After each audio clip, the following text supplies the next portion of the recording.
Facilities Committee meeting for the School District of Waukesha. Today is October 7th. And can you verify that the meeting has been properly posted? Yes, it has. Okay. The next section under general business is an opportunity for public comment. Do we have any that have signed up to speak tonight? We have no speakers tonight. Okay. Moving on then to our next action items. Just to step in, Dr. Piasek is excused. I believe her daughter made it to state for golf. So that's an exciting event in that family again. Next action item is the approval of minutes. Mr. Wad. I would move to approve the minutes of the Facilities and Finance Committee from Monday, September 9th. I'll second it. Okay, it has been moved by Mr. Wad and seconded by Mr. Borowski. All those in favor say aye. Aye. All opposed say no. All right, passes 4-0. Next action item, it would be the approval of our vouchers. Did we have any questions on our vouchers this month? There were no questions this month. Okay. I will bring up the one question that I did have, which was the cost of Playworks. And Mr. Clark did give me a response over the last 2 years for those. And do you have that available by chance? I do in the email. You have an email? I believe it was in November of 22, it was 150,000. Microphone. November of 22, I believe it was 150,000, and then October of 23 was about 140,000 or something. I might have those inverse, but averaging about that amount per year. You have the specifics. So. And that we would be looking that would be renewable about now, so October or November of 2024. Yeah, that seems to be their billing cycle, right? So my question, and this is crossing committees, Dr. Siebert, just to say that I've asked for Ms. Gennerman to also kind of take a look at this, because this with funding, just to understand how we're using Playworks across our district, where the cost is burdened. I understand that there's a portion of this that is with ESSER funds, some with grants, some with Title I, and some that would be district dollars, and I'd like to make sure that we understand that before the next voucher is approved. I just think that we need to understand what we're using that for across it. Okay. All right, if there isn't any further questions, I would be looking for a motion to approve the vouchers. Mr. Zenobia. I would move to approve the monthly vouchers for September of '24. I'll second it. Okay. It has been moved by Mr. Zenobia, seconded by Mr. Borowski. All those in favor say aye. Aye. All those opposed say no. Passes 4-0. We are now moving into the discussion or information items for this evening. The first item is the Summer 2024 Capital Project Report. Yeah, Kyle McCarthy, our manager of maintenance, and Chad Caribou, our manager of custodial services, and then Joe Hines, who's our HVAC lead. The agenda was a little light tonight as we wait for the final budget numbers to come in from the state, so we thought it'd be a good time to go over all the work that was accomplished this past summer. And then talk a little bit about finishing some of the projects that were part of Phase 3 that will roll over into 2025, and that's at South High School. And that was just lead time on equipment. We couldn't take the chance that it wouldn't get here, so we just, everything has been prepped for the work in the field house is probably the most important area. And then the instructional wing, we call it the Kmart wing, but whatever, maybe it's English history wing or something like that. All prepped, and then that equipment will go in 2025. So I'll turn it over to them, and then we'll take any questions as you go along, or if you want to wait till the end, whichever is more conducive to you. Well, thanks for having us tonight. We're just going to go over some of the capital improvement projects that we've completed over this last summer and continuation. You'll see some projects that have been in for a couple years now, so we're kind of excited to share with you some of the major projects. I think our list was about 120 that we've had over this last summer, some smaller to bigger, larger projects. So quickly, I just wanted to go over kind of our process on how we're figuring out what projects we're going to be doing. In fall, we typically meet with the building principals and custodians to kind of get their viewpoints on each of their facilities and what their needs and wants are. That's actually kind of happening right now. After those meetings, we prioritize the requests as projects. We just take it on a spreadsheet and go through every project that's listed from our buildings. This is also something that we get from facility studies, and I'm just kind of listening to everyone at the schools. So after that, we swing into the approval process. This is where we go through breakdown projects, what projects are able to be funded and need to be deferred. Then we identify the contractors or in-house maintenance staff, who's going to be completing the projects. After that, we kind of go into scheduling, meeting with contractors, begin scheduling and planning of the projects, and then construction starts. School District Waukesha has a pretty unique advantage of having many team members that are capable of managing a lot of these projects. We're kind of unique in that aspect. We have our own HVAC, Department of Electrical, Plumbing, Carpentry, Welding, and all the ones listed there. We also, during that process, we partner with IT to identify any kind of technology advancements and projects that can go hand in hand with our projects. Again, those advantages had in that in-house staff, project identification, project coordination, standardization, quality control, and in-house projects. We've taken, I think Darren had talked about it in past meetings here, how we're kind of taking over buildings and just doing a lot of work, just getting in and out so we can have summer school and make those schools more available during the summer. This year we took on Prairie and Higher. This slide's about the flooring upgrades, and I'll talk a little bit about everything that we did after that. But for Prairie and Higher, we had done all the hallways and the gyms for LVT flooring, also with walk-off carpet. Summit View and Meadowbrook, we had a little bit less work because a lot of their floors were already done over the past years. But again, updating those floors with LVT rather than the BCT that we originally had. Previous buildings that we've completed, very similar to the floors at Blair here. We've done Banting, Hadfield, Hawthorne, Lowell, STEM Elementary School, and then Butler and Horning were done over the referendum. We're going to continue this process as we go through the years, just identifying what schools to take over and complete those projects. A little bit about LVP, LVT, luxury vinyl plank, and luxury vinyl tile. Labor and cost of waxing. Waxing has gone up significantly along with stripping floors, so that takes a lot of time over the summer. Buildings can remain open during summer. Ease of maintenance and replacement. It's pretty quick to replace any damaged tiles. And then obviously the walk-off carpet benefit, dirt and moisture control, improved safety and aesthetics. Again, LED upgrades and ceiling tile replacements. We've been hitting that pretty hard too. We have Prairie, Higher, Hillcrest, Bethesda, Rose Glen. A lot of these ceiling tile and LED light changeouts actually can happen throughout the year, the school year, along with the summer. So they actually come in second shift and on weekends and tear out a room and have it back together for class the next day. So it's pretty cool. West High School is currently in progress, so that's one of those sites that we're actively changing out right now.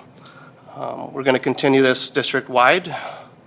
Again, some benefits to that: energy efficient, dimmable in classrooms, a lot of addressing light sensitivities for students, bulb replacement, and time again.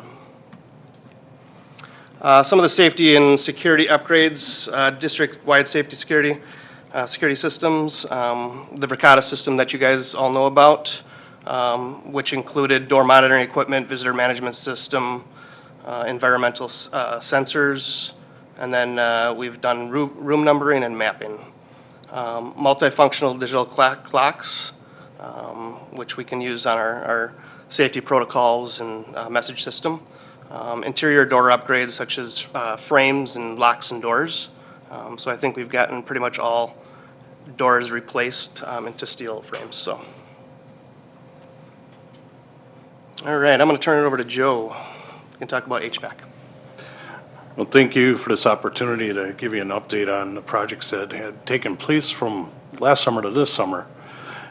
Some of the buildings that we chose from our past studies and on how to improve indoor air quality, and upgrade some of the antiquated systems that we had were Hawthorne, Lowell, Prairie, North High School, West High School, the Waukesha STEM Elementary, otherwise known as Whittier, and upcoming yet, South High School.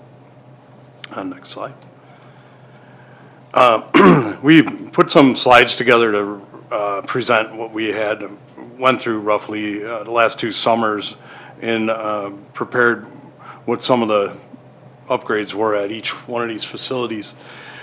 Starting with Hawthorne, we added a new rooftop for the gym that included heating and cooling. That was to break it off in an existing air handling system so that we can increase the amount of airflow needed for other air handlers in the facility, which included 4 new refurbished and upgraded air handling units with heating and cooling and 2 new boilers. The boilers replaced 2 inefficient June Air heating systems that are now high-efficient hydronic hot water heating systems. We installed relief fans as part of this design and upgraded building controls, eliminating pneumatics and converted the whole building to DDC at Hawthorne. And that included an electrical service upgrade to accommodate the need for air conditioning demand, where part of the facility was only air conditioned, now the whole facility is air conditioned. So that's a major upgrade for Hawthorne. We're slowly working through some tuning processes, yet being that this was just completed this summer, but we're very excited to complete these projects. On to the next one, there's a slide that kind of represents a couple of our fan rooms. You'll see a couple of newer fans, condensing units. They're split system cooling units that are on the roof. Those were all new systems that were added to impact Hawthorne's indoor air quality. You'll see the next slide. Those are the high efficiency hydronic boilers. Tucked away behind that man lift is basically the old burner or June Air furnace that was basically taken out and replaced with high efficiency hot water heating coil. Off to the right of that is the independent heating and cooling unit just for the gymnasium. Given its activities, we could break it out now and section the building off from to lower energy cost for events. So we're looking forward to that. On to the next one, Lowell.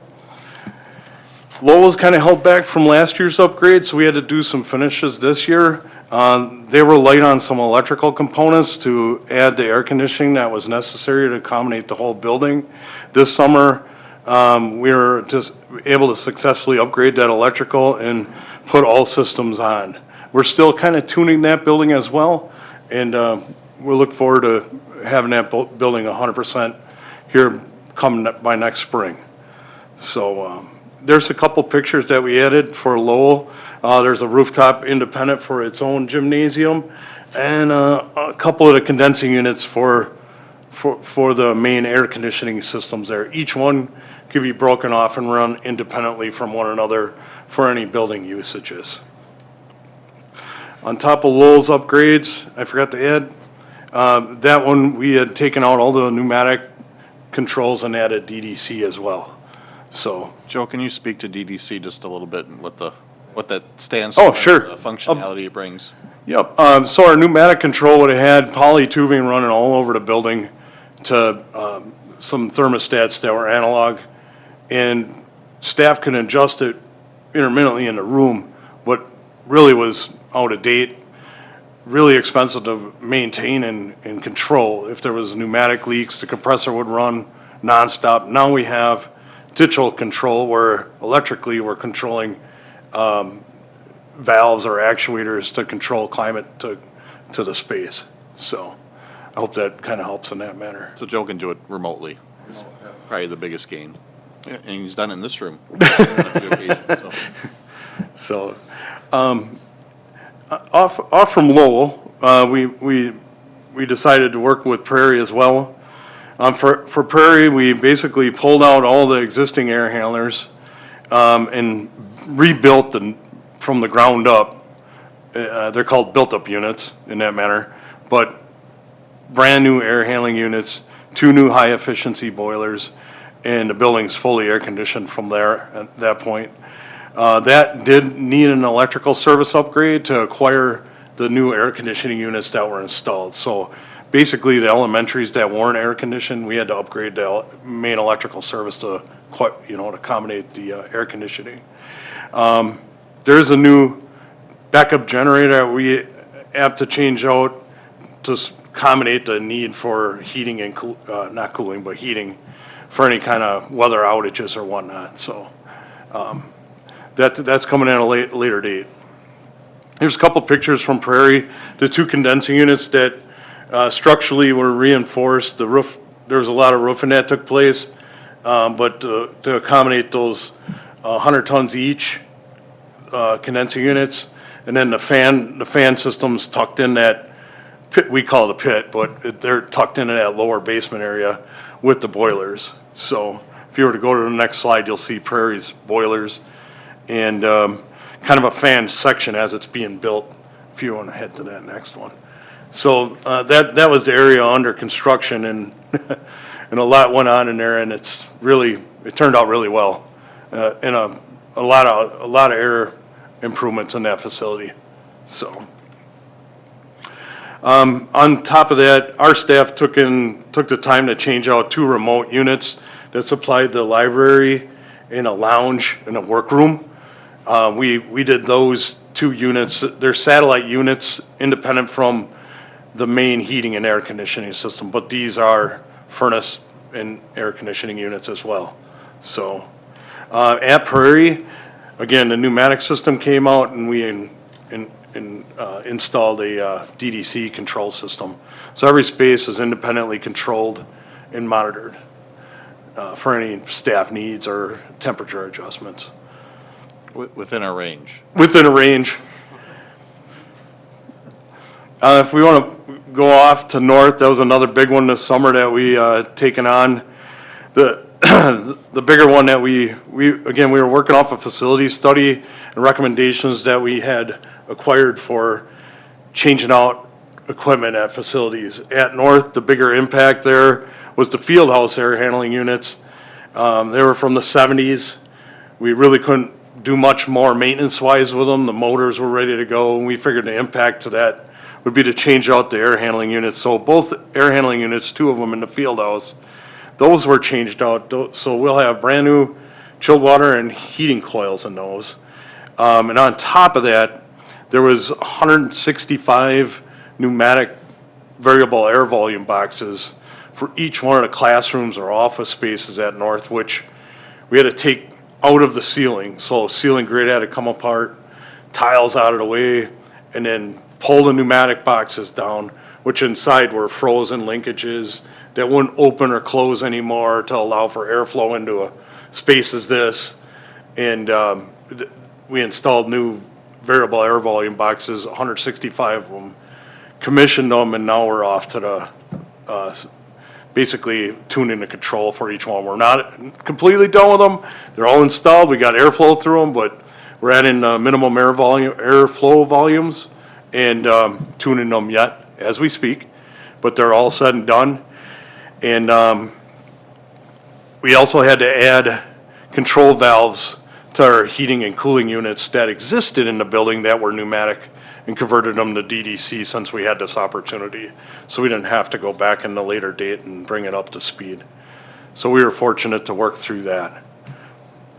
Here's a couple slides. This is kind of a picture of what we're looking at in the field house when I talk about air handling units. They're basically mounted at the very most ceiling. There's 2 of them, a north and a south unit, and that's controlling basically the temperature and humidity in that space. So this is those are the new VAV boxes skidded up. Those weren't installed obviously yet, but that's installed to the left. Those are waiting to be installed. So we did that in 165 different locations. So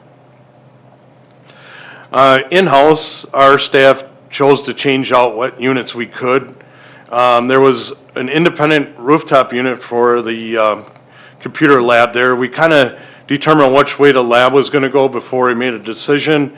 everything was to remain the same, so we retrofitted that and changed out what we could for a failed unit.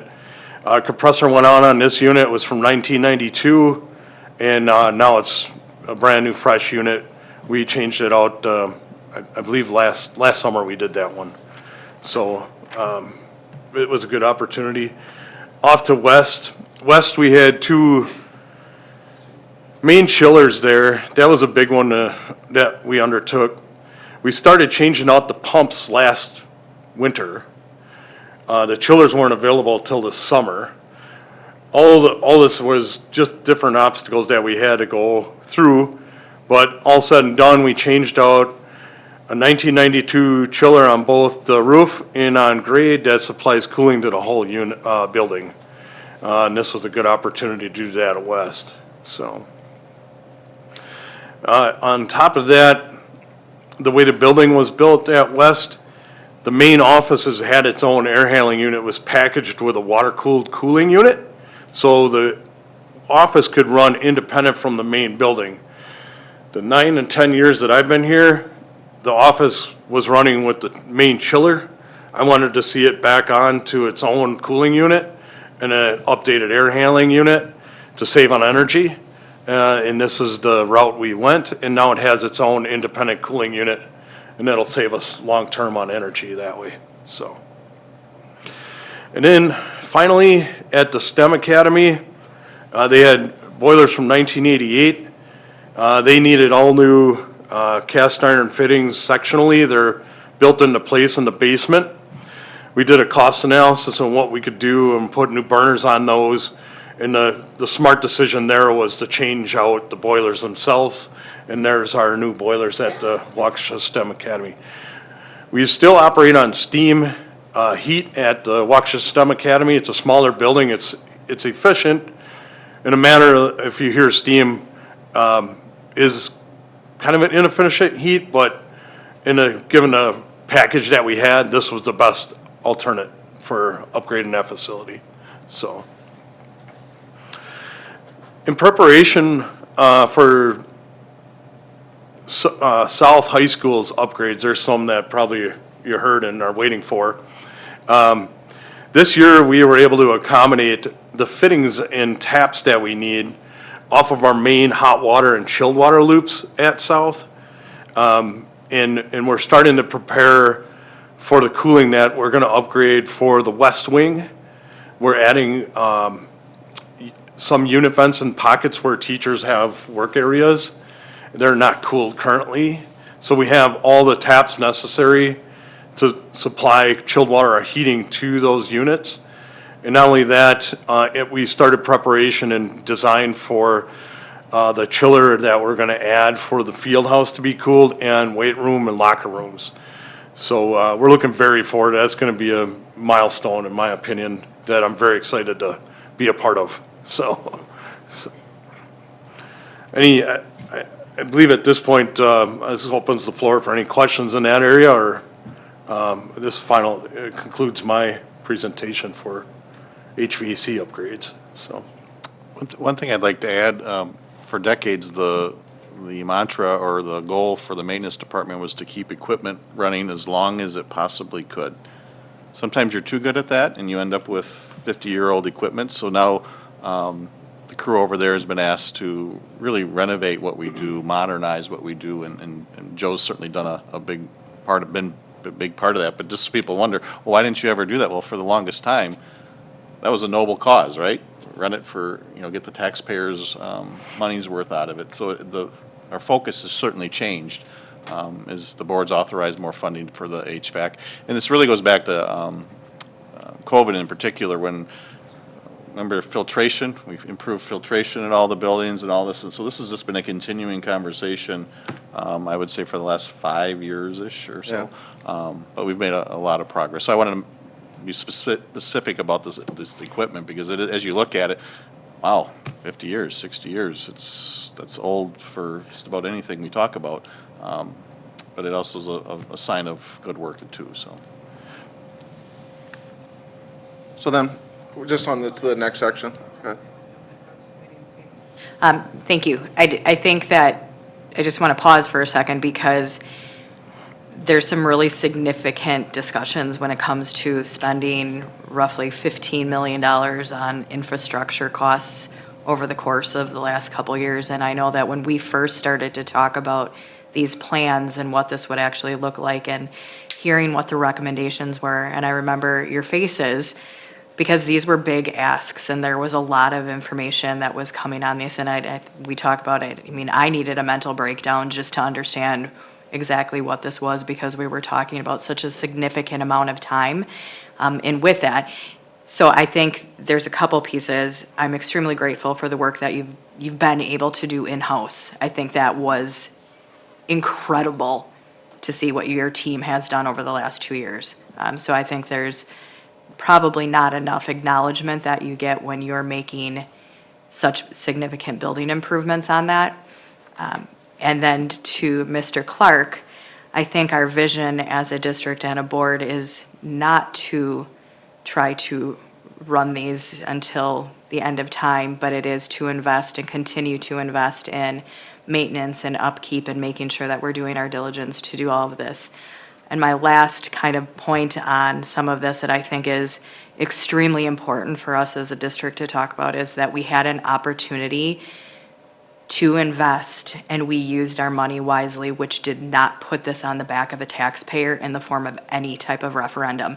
And when we take a look at what's on the November ballot coming up for districts across our state, Waukesha is not one of them. And thank you to your hard work in helping us navigate and really making sure we knew what that picture looked like. I say thank you to Mr. Clark and all of the work that we're doing. But this is what happens when we can invest wisely within taking a look at the resources that we had. So I'm very grateful for how we've done that. Mr. Wad. Yeah, thank you. First of all, I want to echo Mrs. Kozlowski's comments about how well we as a district have managed our resources, planned for these kinds of opportunities, taken advantage of those opportunities that came along, like when we had ESSER funds. And to your point, yeah, we're seeing in a lot of districts all over the state where they were not so wise with the money they spent, and they're now having to go back to their taxpayers and ask them to raise their own taxes significantly. So that's something I'm glad you brought up, and I want to echo because it's important. Another thing that you brought up, I wanted to ask about. So early in the presentation, you called out, and I'm glad you did because I don't think I knew this, the advantages we have with all of the expertise we have within the district for these kinds of projects, which I'm just curious, how did we come to build that kind of in-house knowledge? Was that by design, or have we just been fortunate in the people that have been brought in? It's people that care. They're not here, they're here for a paycheck, but the more I see the stuff they do, it's more than a paycheck. A lot of these guys can go to other companies, make a lot of money, but they choose to work for the district. So, I mean, that's kind of priceless. Yeah, in my that- book. It's a structure that's been in place for a while, but the people who come here tend to stay. Yeah, it's a pride thing. Yeah. You know, we have generations, we have fathers that worked here, then sons come after them, and hopefully we can continue that.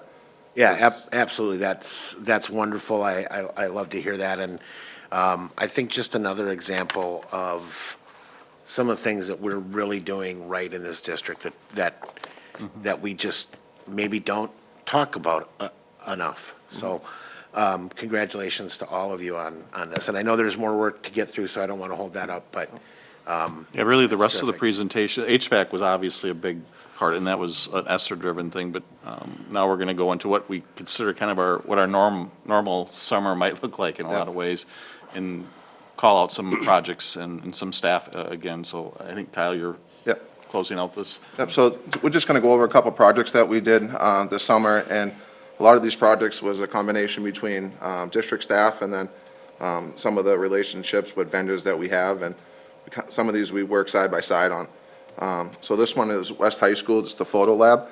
Excuse me. Basically, talking with Steve Sloman, he was gonna put some new IT stuff in there, and it just needed a facelift, and, the shelving units in the back, those were built by that crew right there, pretty much. The one on the left-hand side, this first year summer, so, you know, those guys took him under the wing and kind of showed him the way, so that kind of, you know, they stick around and they learn a little bit every summer, so, you know, that was a group effort right there. And then the teacher on the right-hand side, she was great. You know, all summer long, she was in there with us and, you know, getting her room ready. So, yeah, that one came out great. Can you summarize all you did in that space? And So, in this space, we put the new LVP, so the plank that you see out here. It's going to be pretty much our standard going forward. It's a neutral color. We can always get it, and we buy in volume, so it's more cost effective. So, and then the cabinets, then painting. So a lot of that stuff, there was it was like that West green that you see in the front entryways. They had I don't even know what you want to call it, like an archway almost with glass. It's nice, but they upgraded it. They painted it that West blue, and new tables. Those are all built in-house. So the guys, Ben right there in the gray, he does the welding, and then Ron next to him, he does all the carpentry work. So it's a team effort. They, you know, weld it, and then it's amazing what they can do. And just the cost, you know, when I was looking to see how much that would cost, you know, if we bought it from a vendor, it's just astronomical. So we save a lot, and, you know, it's unreal what these guys do, so. And girls. So then, one of our projects, or one of the goals for this year, we wanted to touch all the auditoriums. So what you see there is West High School. On the left is the old auditorium. On the right is with new auditorium, and they got new seating. We painted the floors in-house with epoxy flooring. Painted the walls. What else? Actually, the students, the soundboard in the back, they actually took it down and reupholstered that. So that was the students and Nate Barish. They've done, you know, excellent work. They've worked side by side with us. And then they also have, you won't be able to see it in this picture, but they have a front entryway. So when you're walking in there, you're going to have a whole new look, upgraded. It's going to look beautiful. So we're just waiting on doors for that, and that project would be finished. you won't recognize the West No. Auditorium. And the picture is a nice picture, but it doesn't do it Just, no. near the just. Yep. And that's before the panels are even up, so. Yep. If you are out at West, if you want to take a peek, I would suggest that. Yep, I think they have their big show coming up in November, I want to say. Early November, I Yep. believe. See. North High School, so over there, new chairs, new paint, new carpet, so it's the walk-off carpet that we kind of standard throughout the buildings. New LED lighting. And with them, so just, they have rigging and all that they wanted to have inspected, so we went through the rigging, got that inspected. Yeah, so they're well on their way. South High School, this one was fun, but stressful. Long time coming. But, so this was a group effort there, demo by the district, and then brought in some nice, good vendors and nice partners on this project, CG Smith, and then JWI helped us with the bleachers. You know, I've been to multiple games this year, and the atmosphere is unreal. So I think, you know, it's more than bleachers. It's, you know, giving that school hope and some pride, and you could see it with the kids and just the way that they've taken to it. We should also do a quick shout out to, you want to speak to Pick and Save's role in? Yep, Pick and Save, they're not a fan of me right now, but we'll be friends later on. No, it's CT Corporation that owns that area, very good to us. You know, we had dumpsters out there, we had trucks coming through. They actually even held up their paving project so we could get our stuff in there and not do any damage to their property. You know, they've been absolutely great to work with, Pick and Save, and I believe it's CT Corporation. They own Pick pick and save, and then pretty much all that land down to where the new gym facility is going to be, I think. That whole stretch, so. But in this pictures, you see the guys doing the demo work. It took a while. You know, it was, thank God that we had, you know, the help that we had. You know, those are grounds guys, those are subs, those are, you know, different groups that come in to help on projects like that. This is the visiting side, so it was kind of unique, just trying to see how could we get, you know, the most bang for our buck.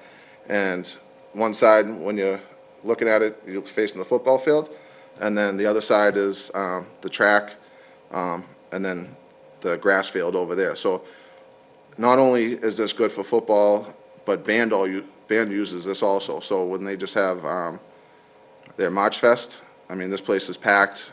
They have people stage in the grass field on the right, and these bleachers are filled. So when I was looking at, you know, the history of the bleachers, the one article that I found was a negative article, and it was someone that came to South for a band fest and just talked about how terrible the bleachers were. And so, I mean, I think we come a long way, what we have now, so.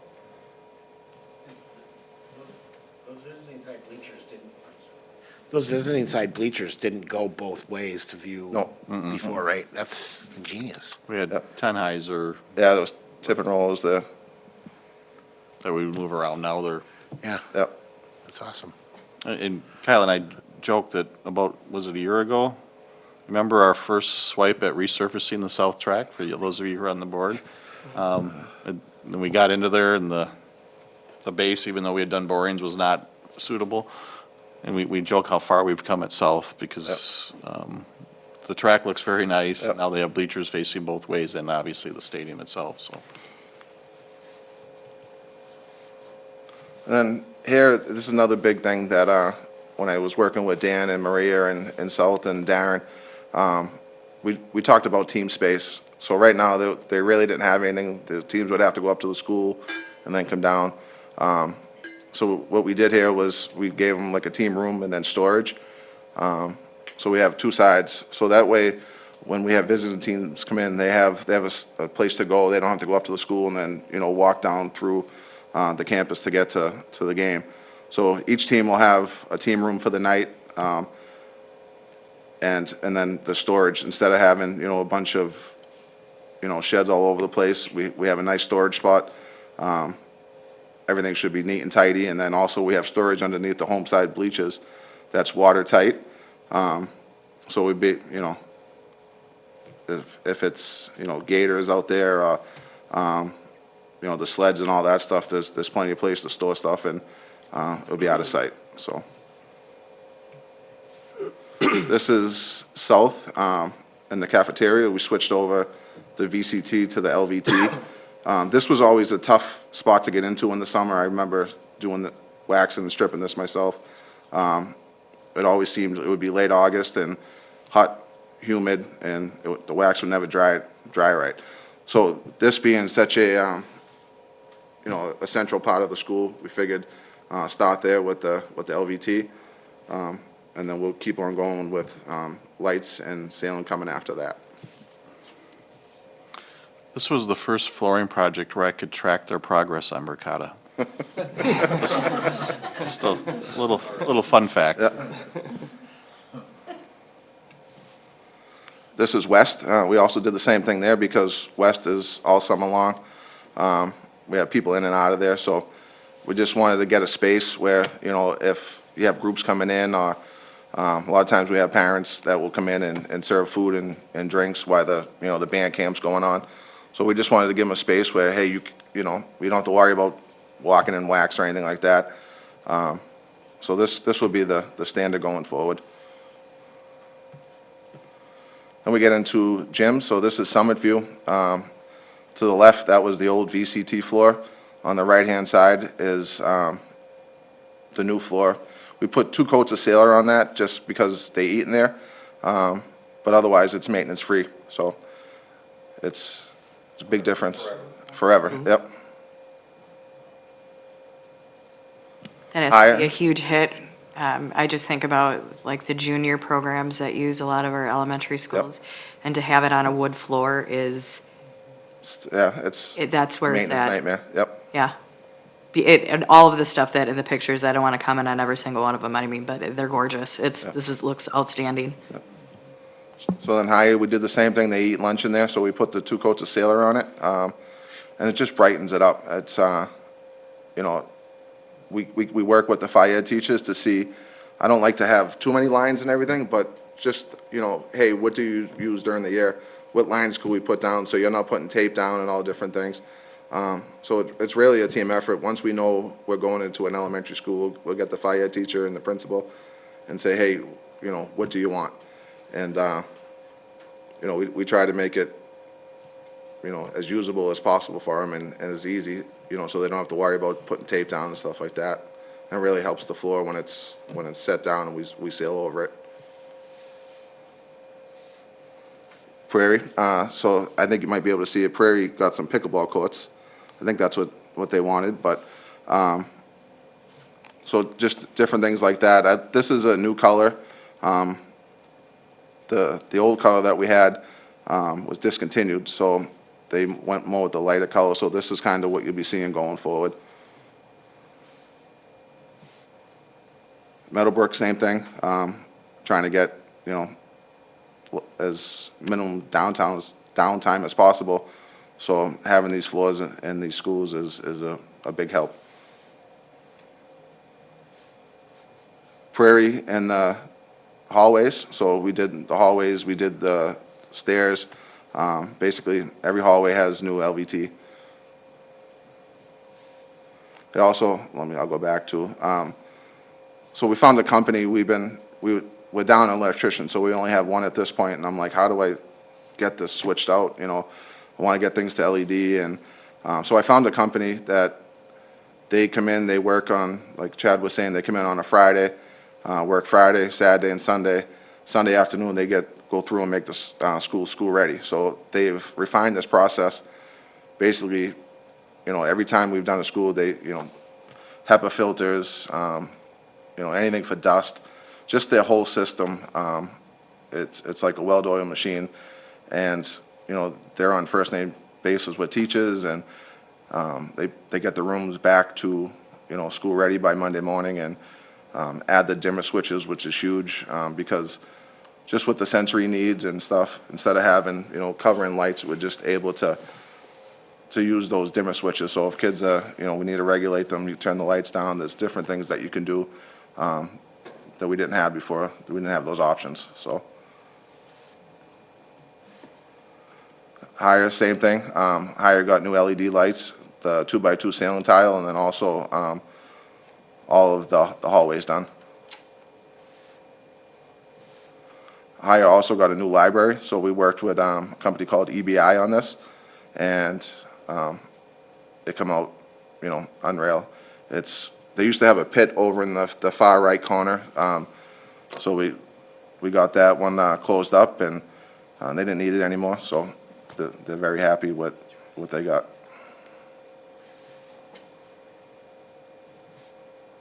Playgrounds. So the playgrounds are usually a partnership between PTOs, the city, different companies help out. So this is a list of some of the playgrounds we did. I actually just had the grand opening for Lowell this morning.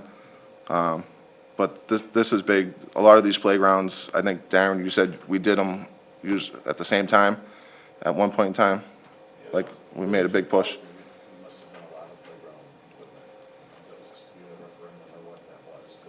But, yep, so they're all coming back at the same time, but it's also a good thing because we're making them accessible, just with different technology out there and different equipment that we can get. You know, everybody can use the playgrounds, and that's the goal.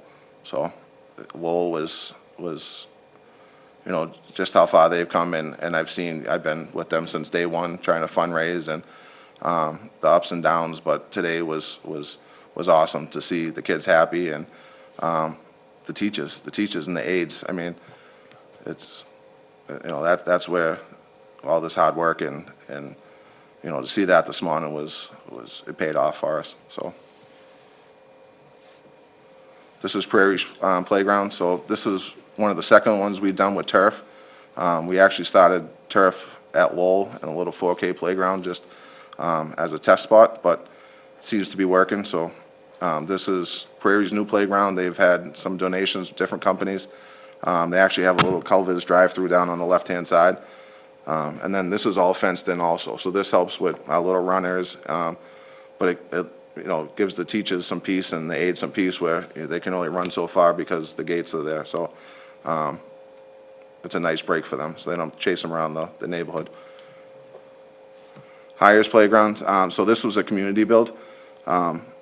This was an awesome one, so it was basically between the company and then Hire had a lot of PTO and parents come in to help build this one. And again, it was, looking at some of their other playgrounds, we could tell that they're aging. So this helps them immensely.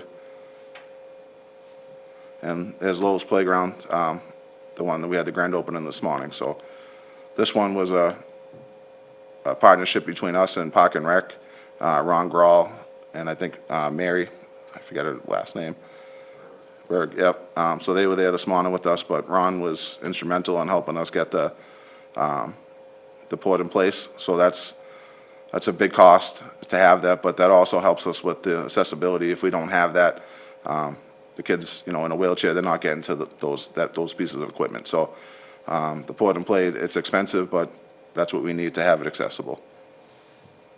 I'm going to speak, Kyle, to the two pieces of equipment, the accessible pieces. Yep. And then about the curb and the fence and So, the neatness of this one. yep, so this one, when we first started on this, basically they had enough money just to get it going. And when it was all said and done, it was installed, we knew it wouldn't work. So then I, you know, came back to Darren and said, hey, we need some help here. We reached out to a couple of our contractors that, you know, jumped right on. And we added a curb around, so that protects the port in place. But then also the fencing, just, you know, as a safety measure. And as you go to the front of the playground, that's all ground level. So if you're in a wheelchair, if any mobility issues, you can come right on. And then you come down to these last two pieces of equipment. The one that's closest to me, that's drums, that's all kind of music. So someone could get in there, they could play together. I mean, the sky's the limit. And then you can't really see too good, but there's a spinner where if someone's in a wheelchair, they just roll right into it. They could have, you know, two friends with them, and they're on a merry-go-round. So that's something I'm very proud of. And hopefully we can get into more schools and, you know, the goal is to have the kids playing together, you know, kids with special needs. You know, we have communication boards out there now so they can communicate. It's, you know, they should be able to play on that together. So, you know, someone goes on with a wheelchair, brings two friends, and, they, you know, they're spinning, having fun.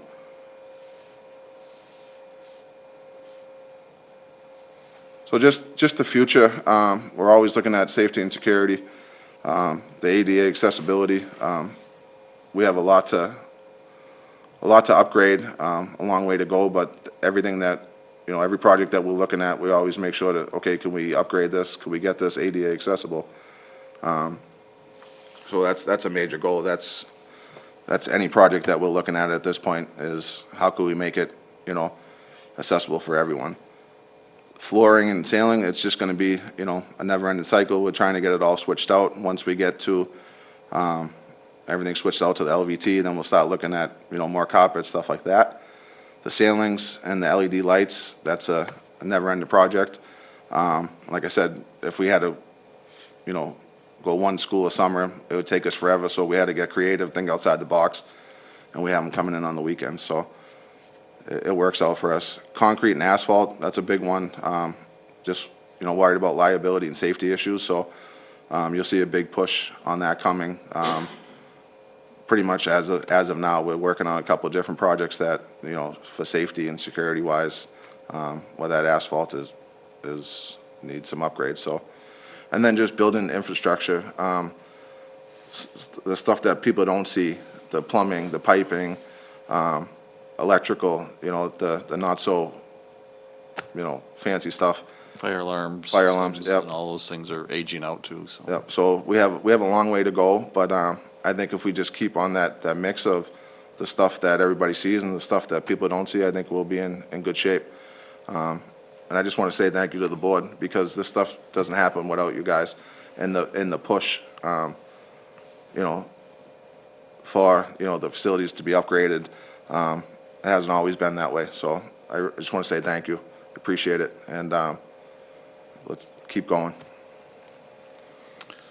So this is lengthy, and I have to say, I'd rather build a new building because it's at one site, but when you're at 20-some sites and you're trying to coordinate this with the custodial and cleaning and summer school, and staff like access to their classrooms, and we try to honor that as much as we can, the logistics and planning that goes into this is really, really something else.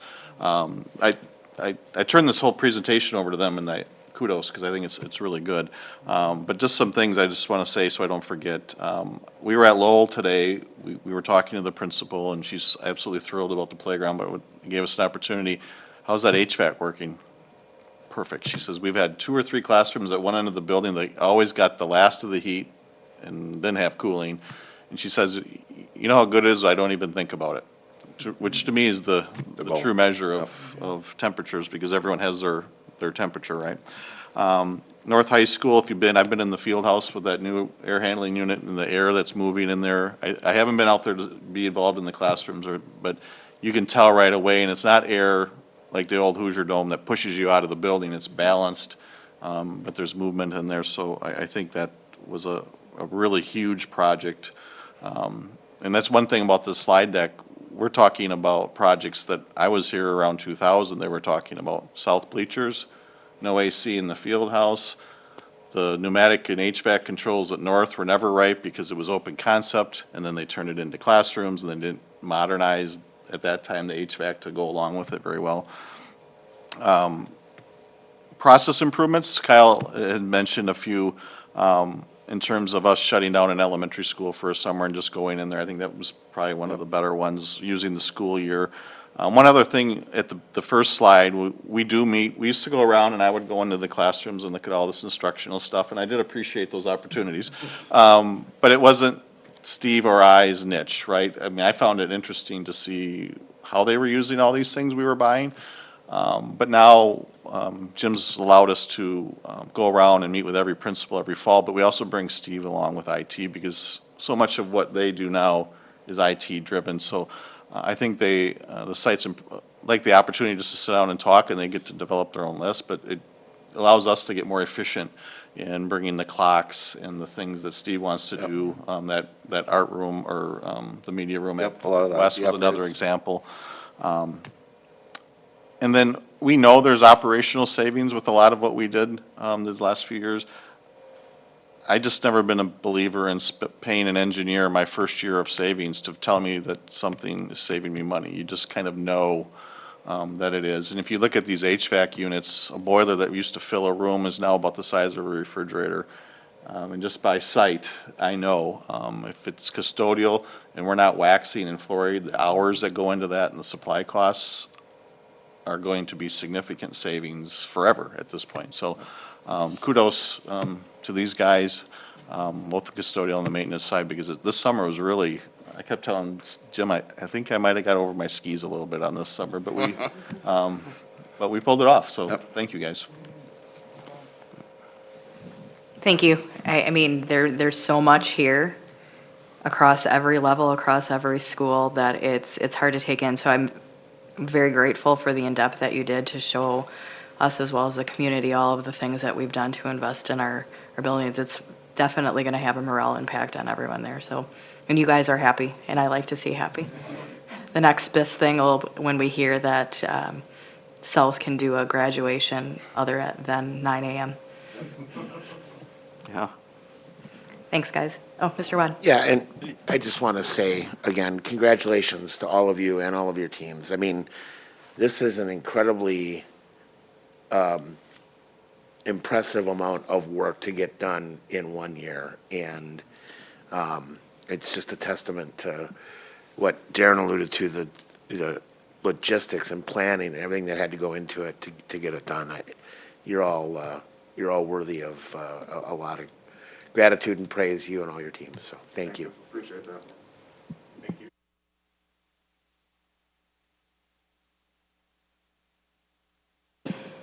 That's all?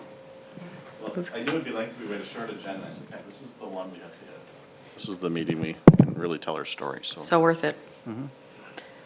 All right, we are moving into our next discussion item, which is the 2024-2025 budget. As we've been talking about, October is a busy time, a lot of numbers come in, so I thought I'd provide an update. Our third Friday count has been completed and submitted to DPI, so that piece of information is known. And there's just other things that will be forthcoming in the weeks ahead that I thought that we should spend some time on. I also put out a print off of just the enrollment section of the revenue limit calculation. So I do think there's some things to talk about, but I thought I'd start out with where our revenue limit calculation stands as of today. And next Tuesday's the big day, October 15th. We'll get our certified state aid, we'll get the voucher participation levels, and all these numbers we've been talking about for a year now will come together into a final budget that the board will consider at the end of the month. So the revenue limit calculation, the coding here, the purple cells are the ones we don't have yet. The first one being the independent, on the left-hand side, the independent charter school participation levels. We never have access to that information until it's certified in fall. We don't know who those students are. Transfer of service is a smaller line item on the right side, but that will be part of the certification as well. In the middle of the page there, the choice, or I call them choice programs, but the voucher programs, we've budgeted a 15% increase, dollar increase in those, so there's two factors. They're the number of kids who are participating and the state allocation per pupil. They both change, so I just did it on a dollar basis, a 15% increase. And it's a hard number to guesstimate. Again, we don't have a live roster of who these kids are. The state provides that number. Then the line 12A, I wrote in their preliminary budget. That's the aid number that we included in the document that was presented at the budget hearing in September, the one with the orange cover if you have your hard copy. And that was a 4% increase in aid. Heather's closed out the year, besides the auditors coming back and saying we're done, we believe we're done, but, so we have incorporated an estimate using our actual expenditures, and the aid didn't move a whole lot. I think it was about $150,000 higher than this number, but we'll know this number next week as well. So those are the things we don't know. Going back to the enrollment side, and I'll speak to the handout because I just think it's easier to look at. So these are the last 3 years, and the September count, the middle line is what was just completed. And these are, let me start by, I try to do this every time. When we talk enrollment, there's several different varieties of enrollment. There's the head count, how many kids are we teaching, regardless of how they got here, whether they're a resident or not. And then there's head count with who's in our brick and mortar buildings and who's at eAchieve. So when we talk facilities, we're talking about head count within our buildings. And then there's the revenue limit where you have to define how many resident kids are in our school district. So what you do is you take a head count, you subtract out all the open enrollment in kids because they're not residents, and then you add back the open enrollment out kids because they are residents, and you get to the revenue limit of, because we get funded on so many dollars per resident pupil. Now, we get funding for open enrollment in and out too, but this calculation is just our resident population. And the reason I bring that up is people always say, well, when you talked about enrollment last time, it was a different number. Well, if I'm talking facilities, I'm talking kids and desks. If I'm talking revenue limit, I'm talking resident kids. So the numbers can vary. That's just the way that works. I always equate it to people who say, how many high schools or how many schools you have. And I said, well, here's one example. Does South High School have 3 schools or 1? Because you have the Engineering Academy, you have the Health Academy, and you have South High School. But yet, there's only 1 South High School. So I just say that because sometimes people question why the numbers vary somewhat as I present this data. As we getting back to the actual numbers of the third Friday count, we are down, I'm looking at the September FTE, and we had projected a drop of 2%. It actually came in at 3.35% on the total, but for September count, resident kids, we are down 362 students. Again, some of those kids might open and roll out. That doesn't mean they're in our schools necessarily, but just for the purpose of the count. Summer school FTE, we add up minutes and then divide it to get an equivalent day, or full-time equivalent student, and then we get 40% of that number.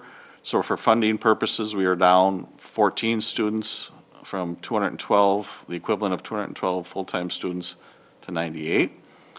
And then we don't know the new charter, independent charter school count, so I just rolled the same number forward for tonight's presentation. So overall, we're down 376 students. In terms of the impact on this year's budget, there's an exemption, the declining enrollment exemption, that holds us in good standing. They give you whatever you lost because of declining enrollment, they'll give you a 1-year exemption. So the revenue limit is pretty much within $1,000 of what's in this document. The problem with that exemption is next year, you don't have that exemption.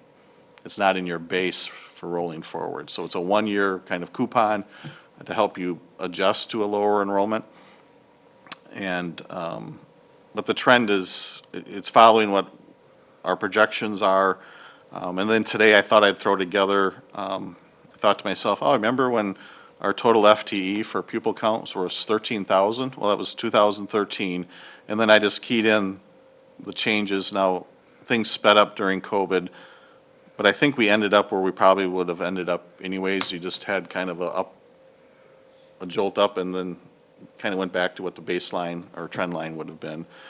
But, you know, you're looking at a drop in full-time equivalent students of 13,000 down to below 11,000.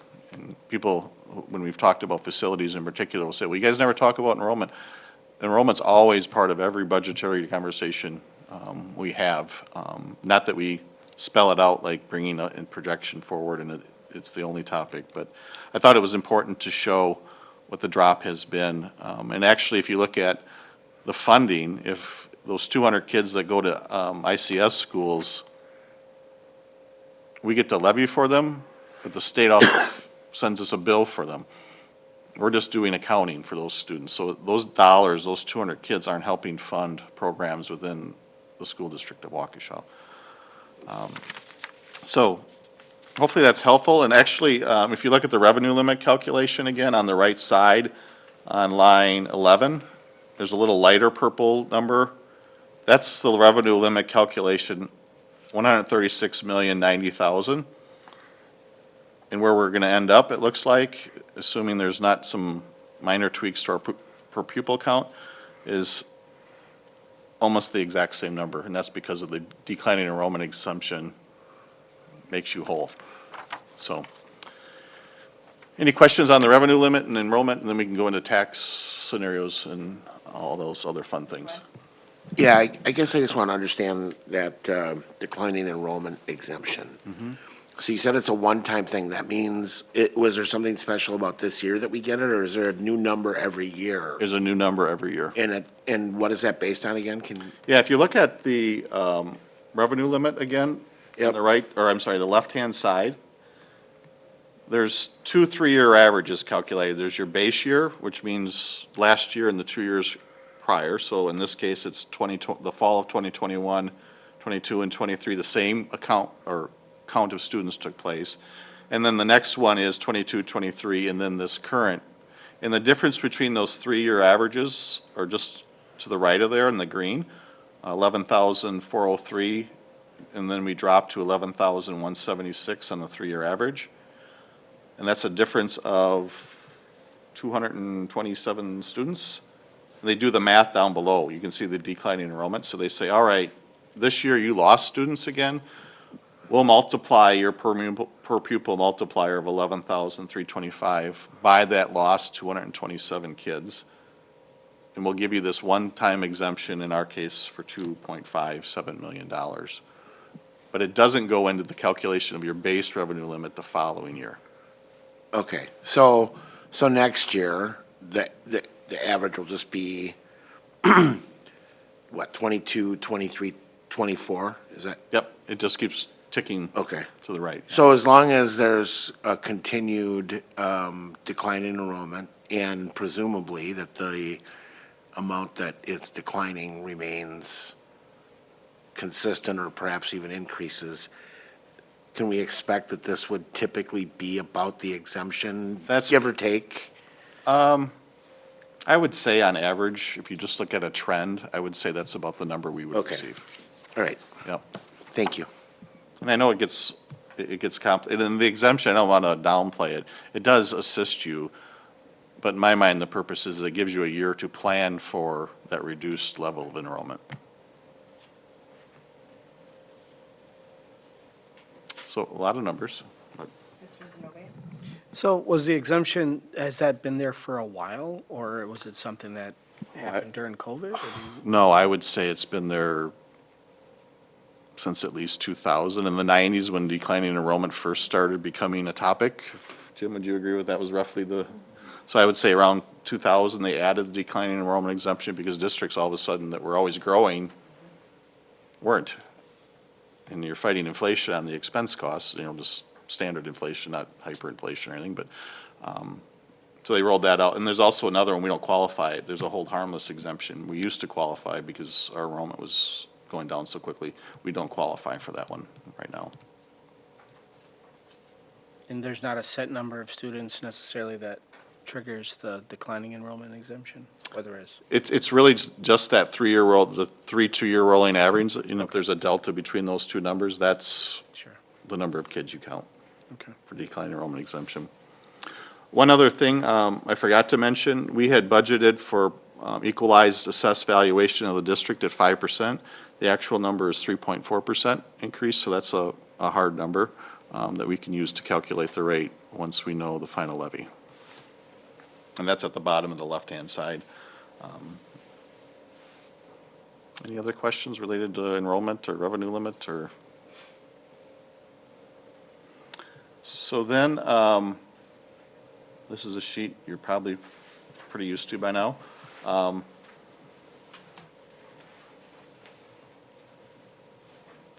So what I've done is, this is just calculating our taxes, and essentially this is putting the revenue limit hopefully in a little more friendlier layout on the top, and then calculating our levy at the bottom half of the sheet. So again, we're at $136 million for the revenue limit. That can change, and I would just say, when those choice or voucher programs come in with those actual numbers, we have no control over that. So that could drive our levy up when we're finding out 10 days before we're doing a final budget approval. It could be higher than 15%. And that, again, that won't be extra money. We would just raise our expense budget for the bill that the state's gonna give us for running their accounting for them. So, assuming $136 million for the revenue limit, the second column with the green header is our preliminary budget numbers. The next one is, I just kind of updated information that we have, and those are in red. And they're not many, but there's some. We now know our computer aid and our personal property aid. Those tend not to vary very much at all. But those are firm numbers. So I even moved them over to the last column because those will be part of our last calculation. The good news coming out of this, and we touched on it last month, is our long-term debt. I do think, and I put those cash flows back into this month's agenda, just so you can see them again.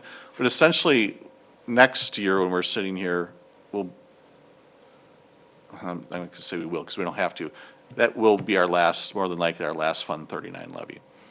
So if you look at those cash flows, we need to levy between this year and next fall about $10.3 million roughly of long-term debt tax levy to pay off our debt or have cash on hand to hit that call date in '26. So I left it where it is right now at 6.9, that's 6.9 million. That's what's in the preliminary budget.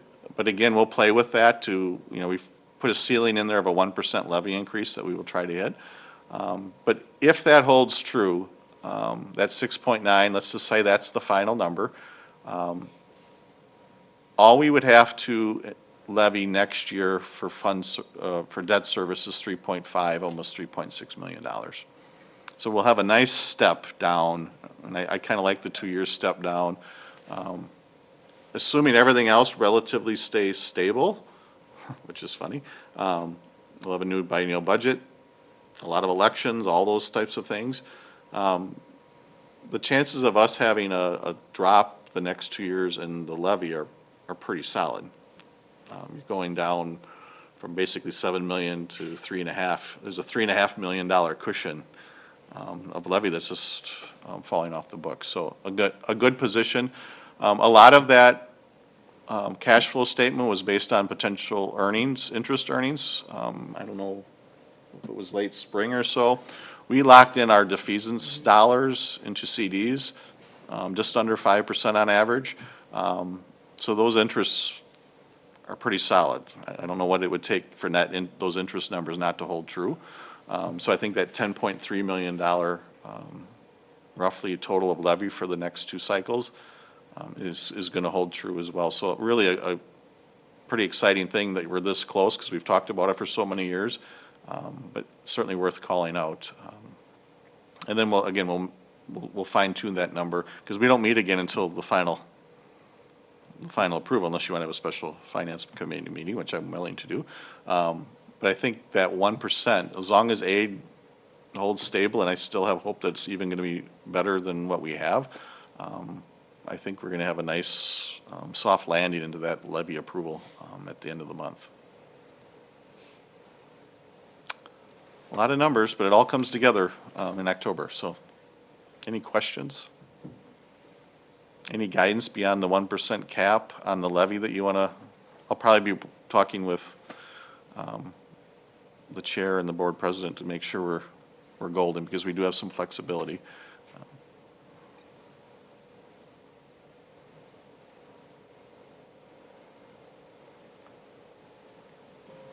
Not hearing any. I think that's aligned to our plan that we've been working through. I know that some of the pieces are falling through like we expect them to, and then the next week or so, that state aid number is obviously the big, I mean, that's a big game for us as to what that'll come into. So that part, I think, is then, obviously, Mr. Clark, depending on what that is, that'll be the conversation that we'll have to have as to where that goes.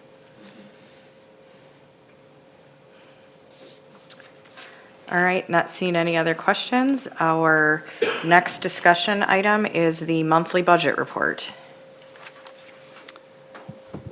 Okay, so I put out there again the fiscal year-to-date budget. Salary and benefits are about 12% of the budget so far for this annual 24-25 school year.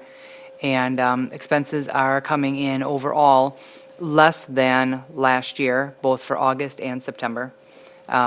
I'm not certain exactly why that is, but we are in a good position here for moving forward for our budget currently. Nothing is unusual.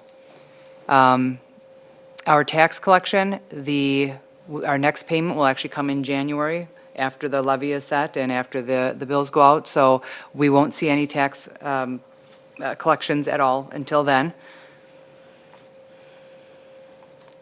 Investment percentages, we are starting to see those go down. All 3 institutions that we are with, where we have our money, the percentages that we are earning on our money has gone down slightly last month and this month. So we expect to see that continuing to occur. And then the dental and the health information is out there as well. And both of those, I am continuing to make sure that our balance is matching our, is it the IBNR, correct? The IBNR, so we are holding steady in that area. And I'm continuing to learn a lot more in this area, so hopefully I'll be able to understand it and explain some other nuances in the near future. I will take any questions that you may have.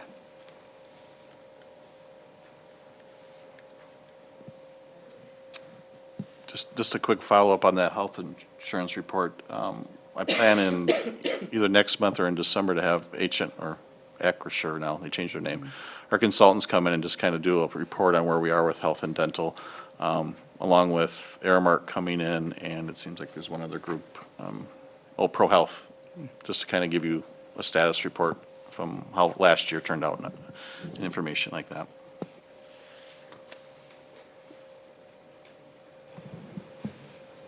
Mr. Zenobia?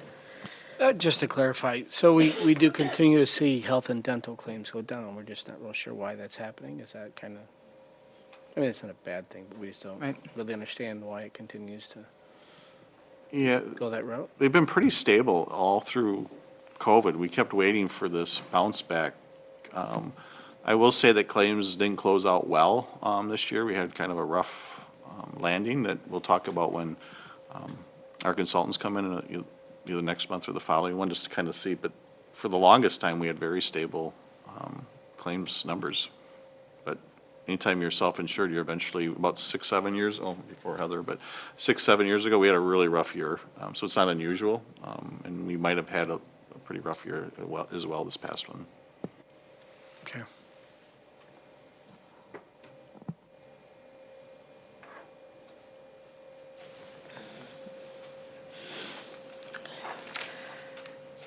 All right, moving on to other business. Does the committee have any recommendations for future meetings? Okay. Seeing none, we do not need to go into closed session tonight, so this would adjourn our meeting for tonight. Our next meeting will be on Monday, November 11th, yeah, hold on. Here in the boardroom. We are adjourned. Thank you.